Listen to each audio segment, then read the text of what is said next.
ఏ వయసు వారు మీరు రూపొందించినటువంటి కోర్సులో జాయిన్ అవ్వచ్చండి? ఎలా ప్రారంభించాలి అది కూడా తెలియజేయండి.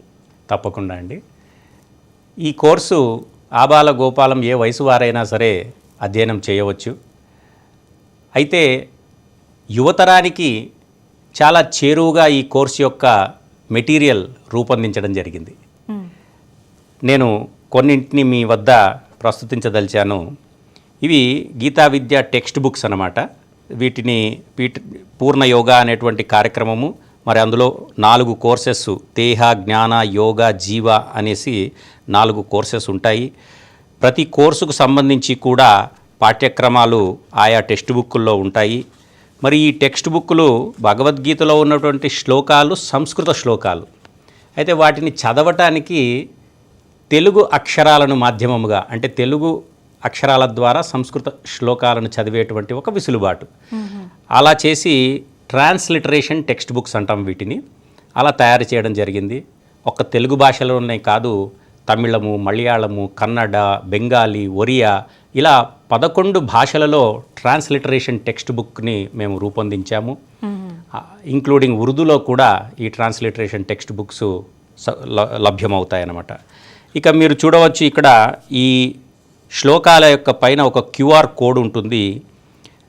ఒక మొబైల్ ఫోన్ను తీసుకొని అందులో గూగుల్ కెమెరా ఆన్ చేసి ఈ క్యూఆర్ కోడ్ని స్కాన్ చేసినట్లయితే ఇందులో నుంచి వీడియోస్ ఒక ప్లేలిస్ట్ ఓపెన్ అవుతుంది. అందులో తొలి వీడియోలో ఈ శ్లోకాలన్నింటినీ కూడా ఎలా ఉచ్చరించాలి, ఏ అక్షర దోషము లేకుండా ఉచ్చారణ ఎలా చేయాలి అనేటువంటిది ఒక రిసైటేషన్ వీడియో ఉంటుంది. దాన్ని విని ఆలకించిన తర్వాత ప్రతి పాఠాన్ని కూడా 3 భాగాలుగా వివరించేటువంటి ప్రయత్నం చేశాం. ఇప్పుడున్నటువంటి ఆధునిక యుగంలో 20 నిమిషాలకు మించి విద్యార్థుల యొక్క కాన్సన్ట్రేషన్ ఒక చోట ఉండడం చాలా కష్టతరమైనటువంటి సన్నివేశం, సందర్భం. అందువల్ల ఏ పాఠ్య వీడియో కూడా 18-20 నిమిషాలకు మించకుండా ఆ విధంగా భాగాలను తయారు చేయడం జరిగింది. వారానికి 1 భాగం ప్రకారంగా పిల్లలు ఆ వీడియోస్ని చూచి ఆ శ్లోకాల యొక్క అర్థాన్ని తెలుసుకొని చివరిగా అందులో ఉన్నటువంటి ఉచ్చారణను నేర్చుకునేదానికి కూడా ఇంకొక వీడియోని మేము చిత్రీకరించాము. తద్వారా ఈ యొక్క శ్లోకాలను పదపరిచయం చేసుకుంటూ ఉచ్చారణ చేయడం కూడా పిల్లలు నేర్చుకోవచ్చు.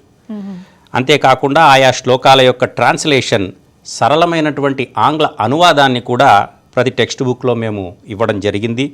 పిల్లలు క్వాడ్రావర్స్ ట్రాన్స్లేషన్ అనగా శ్లోకాన్ని అర్ధపాదంగా, ప్రతి లైన్ని అర్ధపాదంగా విభజించి ఒక్కొక్క అర్ధపాదానికి 1 వాక్యంలో అనువాదం ఇచ్చామన్నమాట.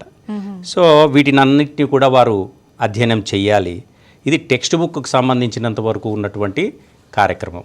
అయితే అంతటితో మాత్రమే కంప్లీట్ అవ్వదు.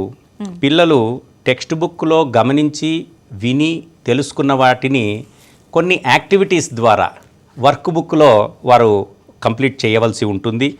ఈ వర్క్ బుక్కుల్లో ఏం చేశామంటే, భగవద్గీత శ్లోకాలు చాలా అర్థగర్భితమైనటువంటి శ్లోకాలు కావున వాటిని అర్థం చేసుకోవడానికి ఒక ఎక్స్ప్లెనేషన్ వీడియోస్ మాత్రమే కాకుండా దృశ్య రూపంలో శ్లోకాల యొక్క అర్థాన్ని ప్రస్తుతిస్తే అది మరింత దోహదకారిగా ఉంటుంది, ఉపయోగకరంగా ఉంటుంది అనేటువంటి ఉద్దేశంతో గీతా విద్యాపీఠంలో మేము చేసినటువంటి ఒక వినూత్నమైనటువంటి ప్రత్యేకమైనటువంటి అంశం ఏమిటంటే, భగవద్గీత యొక్క శ్లోకాలకు దృశ్య రూపంలో అనువాదాన్ని అందించాం. ఇందులో పిల్లలు మేము కొన్ని యాక్టివిటీస్ ఎలా చెప్పామంటే చాలా సులభంగా ఉంటాయి, చాలా ఉత్సాహవంతంగా కూడా ఉంటాయి. ఈ బొమ్మను చూసి ఇందులో ఉన్నట్టుగా ఇక్కడిని కలర్స్ నింపండి అని చెప్తాం. ఆ నింపే క్రమంలో పిల్లవాడు ఈ దృశ్యంలో ఉన్నటువంటి అన్ని అంశాలని కూడా బాగా దృష్టి కేంద్రీకరించి చూడడం జరుగుతుంది.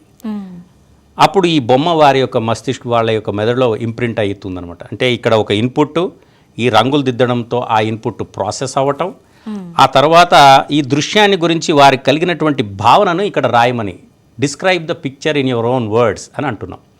ఇందులో ఏది రైట్ ఆన్సర్ లేదు, రాంగ్ ఆన్సర్ లేదు. ఇట్స్ బేసిక్లీ దేర్ అండర్స్టాండింగ్, వారి యొక్క అవగాహన ఇక్కడ రాస్తారు. తద్వారా ఒక సైకిల్ కంప్లీట్ అవుతుంది. అంటే బొమ్మ చూశారు, ఒక ఇన్పుట్ వచ్చింది, బొమ్మకు రంగులు దిద్దారు, ఆ ఇన్పుట్ ప్రాసెస్ అయ్యింది, దాని గురించినటువంటి 4 వాక్యాలు ఇక్కడ రాశారు, అది అవుట్పుట్గా బయటికి వచ్చింది. ఆ తర్వాత టెక్స్ట్ బుక్లో ఉన్నటువంటి శ్లోకాలని చూసి ఈ వర్క్ బుక్లో రాయాలి. ఏ శ్లోకం రాయాలి అనేటువంటిది శ్లోకం యొక్క సంఖ్య ఇక్కడ ఆల్రెడీ తెలియపరిచే ఉంటుంది. ఆ శ్లోకాన్ని ఇక్కడ రాయటం, అందులో ఇచ్చినటువంటి అనువాదాలని ఇంగ్లీష్ వాక్యాలని ఇక్కడ ఒకటొకటిగా చూచి రాయటం, ఇంతేనండి. ఇంత మాత్రం వారు చేయాలి. ఇది ఆ యొక్క కోర్సెస్లో వారు ప్రారంభించి చేయవలసినటువంటి కార్యక్రమాలు. పూర్ణ యోగా కోర్స్ అనేది ఎలా పూర్తి చేయాలి? పూర్తి చేసిన వారికి ఎటువంటి ఫలితం లభిస్తుంది? సర్టిఫికేట్ ఏమైనా ఇస్తారా ఈ కోర్సు పూర్తయిపోయిన తర్వాత? అవునండి, ఇందాక చెప్పినటువంటి యాక్టివిటీస్ అన్నీ కూడా పిల్లలు కంప్లీట్ చేసిన తర్వాత ఈ వర్క్ బుక్ని వారు తీసుకువెళ్ళి మా వద్ద ఎంపానల్ అయినటువంటి సహబోధకులకు అందించవలసి ఉంటుంది.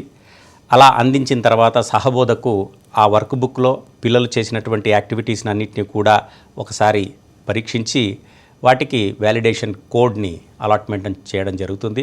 తద్వారా కోర్స్ కంప్లీట్ అవుతుంది. ఈ కోర్స్ కంప్లీషన్ అనేటువంటిది ఇంతకాలంలోనే చెయ్యాలి అనేటువంటి నియమం లేదు. ఉత్సాహవంతులైనటువంటి పిల్లలు 3 నెలల్లోనే ముగించవచ్చు. కొంత సమయం అవసరమైనటువంటి వారు 6 నెలలు పట్టవచ్చు. లేదా తీరిక లేక సంవత్సర కాలంలో కూడా దాన్ని కంప్లీట్ చేయవచ్చు. అంటే కంప్లీట్ చేయటానికి ఒక నిర్దిష్టమైనటువంటి కాల వ్యవధి ఏదీ లేదు. పిల్లలు వారి వారి అనుకూలాన్ని చూసుకుంటూ వారి మిగతా సబ్జెక్టులను కూడా చదువుకుంటూ ఎప్పుడెప్పుడు వీలు కలుగుతుందో అప్పుడప్పుడు ఈ కార్యక్రమాన్ని చేస్తూ వారు కంప్లీట్ చేయవచ్చు. చేసిన తర్వాత సహబోధకు దాన్ని వ్యాలిడేట్ చేసిన తర్వాత వారికి ఒక సర్టిఫికేటు దొరుకుతుంది. ప్రతి కోర్సుకి, అంటే ఇప్పుడు ఇది దేహ అనే కోర్సుకు సంబంధించిన వర్క్ బుక్, ఈ కోర్స్ కంప్లీట్ అవ్వగానే జ్ఞాన అనేటువంటి కోర్సుకు మళ్ళీ వేరే వర్క్ బుక్ ఉంటుంది, అది నెక్స్ట్ వాళ్ళు కంప్లీట్ చేయాలి. దాని తర్వాత యోగా అనే కోర్సుకి ఇంకొక వర్క్ బుక్ ఉంటుంది, వారు దాన్ని కంప్లీట్ చేయాలి. ఈ విధంగా కంప్లీట్ చేసిన ప్రతి వర్క్ బుక్కి కూడా ఒక ప్రత్యేకమైనటువంటి సర్టిఫికేటు లభిస్తుంది. 4 కోర్సెస్ కంప్లీట్ చేసి 4 వర్క్ బుక్లు కంప్లీట్ చేసిన తర్వాత వారికి కంప్లీట్ పూర్ణ యోగా సర్టిఫికేట్ అనేటువంటిది వారికి లభిస్తుంది. భగవద్గీతకు సంబంధించి చక్కని అవగాహన కల్పిస్తున్నారు. అందరికీ సత్సంకల్పంతో ముందుకు వెళుతూ ఉన్నారు. ధన్యవాదాలు. చాలా చక్కని విషయాలు తెలియజేశారండి మాకు.